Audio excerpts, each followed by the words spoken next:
जय श्री राधा रानी। 84 कोस की परिक्रमा की कथा है। एक समय श्री शंकर भगवान माता पार्वती के साथ कैलाश पर्वत पर विराजमान थे। माता पार्वती भगवान शिव जी को बहुत देर से चिंतित देखकर शिव जी से पूछती हैं, भगवान, मैं आपको बहुत देर से चिंतित देख रही हूँ, क्या मैं जान सकती हूँ आपकी चिंता का विषय क्या है?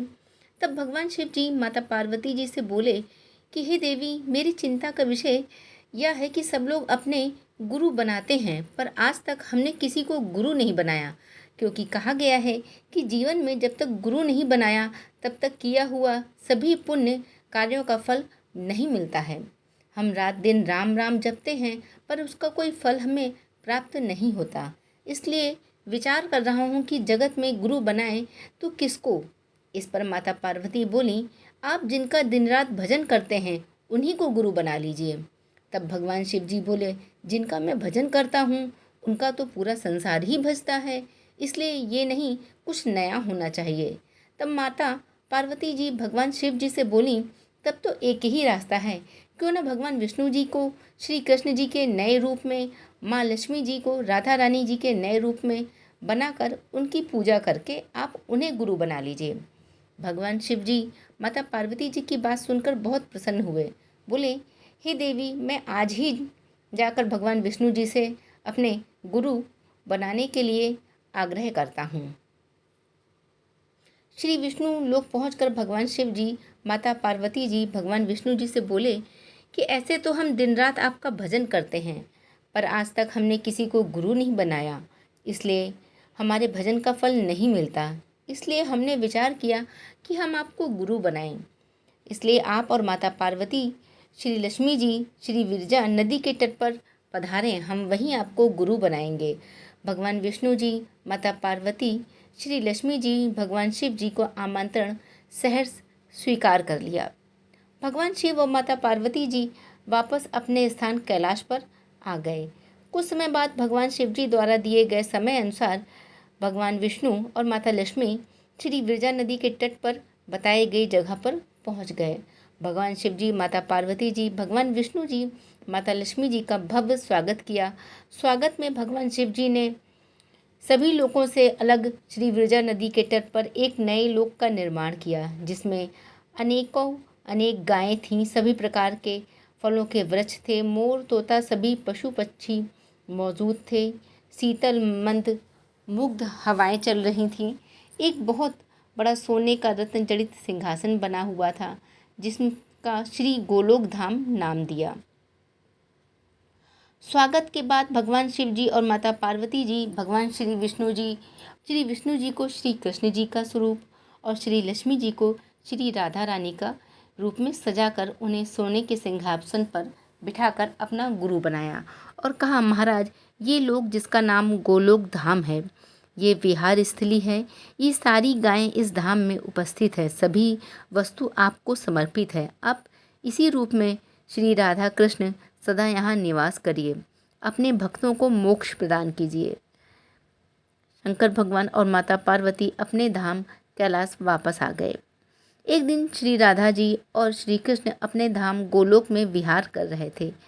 दोनों विहार में इतने मदमस्त थे, तभी उसी समय श्री राधा रानी जी के भाई वहाँ से गुजरे। श्री राधा जी श्री कृष्ण जी दोनों ही उनको नहीं देखे और ना ही उनकी ओर ध्यान दिया। श्री राधा रानी जी के भाई को क्रोध आ गया, हम यहाँ से गुजर रहे हैं, ये लोग विहार में इतने मस्त हैं, इनको हमारी ओर ज़रा भी ध्यान नहीं जा रहा है।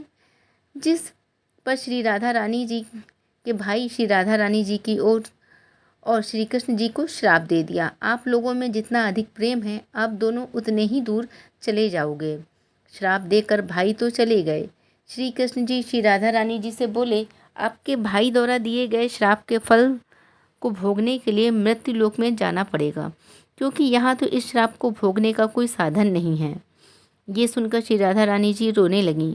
भगवान श्री कृष्ण जी बोले, हम तो मृत्यु लोक में नहीं जाएंगे, क्योंकि वहाँ के लोग हमारे अनुकूल नहीं हैं, वहाँ पाप अधिक है, पुण्य कम है। तब भगवान श्री कृष्ण जी बोले, चाहे वहाँ जो भी हो, श्राप को भोगने के लिए तो जाना ही पड़ेगा। श्री राधा रानी जी मृत्यु लोक में आने के किसी प्रकार से तैयार नहीं हो रही थीं। तब अंत में श्री कृष्ण जी बोले, एक उपाय है, क्यों ना हम इस गोधाम लोक को वहीं ले चलें। इस पर श्री राधा रानी जी मृत्युलोक आने के लिए तैयार हो गईं। तब भगवान श्री कृष्ण सर्वप्रथम श्री यमुना जी को पृथ्वी तट पर आने को कहा। फिर श्री विरजा नदी के जल पानी श्री यमुना जी में छोड़ा गया। इसके बाद भगवान श्री कृष्ण जी गोलोक धाम से 84 अंगुल गोलोक धाम की मिट्टी पृथ्वी पर सीमित क्षेत्र 84 कोस में वर्षा की। 84 कोस बराबर 252 किलोमीटर श्री विरजा नदी का जल और श्री गोलोक धाम की मिट्टी 84 कोस के क्षेत्र के एक साथ आने के कारण इस क्षेत्र का नाम ब्रज क्षेत्र पड़ा। इस ब्रज क्षेत्र में 12 वन, 24 उपवन, 20 कुंड और नंदगांव, बरसाना, गोकुल, गोवर्धन, वृंदावन, मथुरा, कोसी, राधा कुंड आदि क्षेत्र इसके अंतर्गत आते हैं। 84 अंगुल इसलिए इस धाम शास्त्रों के अनुसार पृथ्वी पर हर मनुष्य का शरीर अपने हाथ की अंगुली से 84 अंगुल का ही होता है। इसके बाद भगवान श्री कृष्ण जी गोलोक धाम के सभी पशु पक्षी इत्यादि को बोले कि आप श्री राधा रानी जी की सेवा में ब्रज में जाइए। तब जाकर श्री राधा रानी जी सर्वप्रथम ब्रज क्षेत्र के बरसाने में श्री वृषभानु जी के यहाँ प्रकट हुई। श्री राधा रानी जी के ब्रज के आने के कई वर्ष बाद श्री कृष्ण भगवान मथुरा में अपने मामा कंस के कारागार बंदी गृह में श्री वासुदेव जी के यहाँ पधारे और बाल्यकाल से सभी लीला श्री राधा रानी जी के साथ ब्रज में ही किया।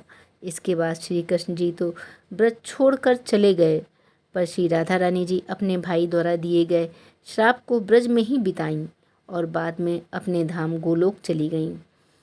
बोलिए जय श्री राधा रानी। श्रीमद् भागवत पुराण आदि में श्री संतों का वर्णन कलयुग में ब्रज 84 कोष की परिक्रमा लगाने से 84 जन्म के पापों से सहज मुक्ति मिलती है। मुक्ति कहें गोपाल से मेरी मुक्ति बताओ, ब्रज रज जब माथे चढ़े मुक्ति मुक्त हो जाए। ब्रज 84 कोष की परिक्रमा जो देत, तो 184 कोष के पाप हरि हर लेत। तो जय श्री राधा रानी।